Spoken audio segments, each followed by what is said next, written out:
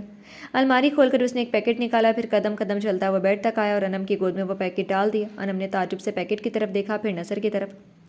میں یہ بہت پہلے ہی لے کر آیا تھا، موقع ملا دینے کا، کھول کر دیکھو۔ آنکھوں سے اشارہ کرتے ہوئے وہ وہیں کھڑا رہا۔ وہ انم کے تاثرات دیکھنا چاہتا تھا۔ انم نے آہستہ آہستہ پیکٹ کھولا، آنکھیں جھلملاتے نگوں سے مزین بلیک گاؤن کو دیکھتے ہوئے چمکی، پھر اس نے سر اٹھایا۔ اچھا ہے۔ اس کے پوچھنے پر انم نے ہولے سے بس سر ہلایا، پھر سر جھکا کر گاؤن پر ہاتھ پھیرتے ہوئے وہ عجیب سے احساسات میں گر گئی تھی۔ میں تھوڑی دیر میں آتا ہوں، تب تک تم تیار ہو جاؤ، وہ کہہ کر اسے چھوڑ کر روم سے نکلا تھا۔ باہر آ کر وہ وہیں ہال وے پر ایک طرف لگی ریلنگ سے اپنی کمر ٹکا کر کھڑا ہو گیا۔ نصراللہ درانی کے لیے آج بہت اہم دن تھا۔ آج وہ کر دکھانا تھا جس کے لیے اس نے اپنی جان جوخم میں ڈالی تھی۔ ولف نے اسے ٹرین کر کے ادھر بھیجا تھا اپنی پوری تیاری کے ساتھ۔ آج کی رات اس زندان سے دونوں کو رہائی ملے گی یا نہیں، اب یہ اس کی اور انم کی قسمت کے ساتھ اپنے رب کی نوازش پر ٹکی تھی۔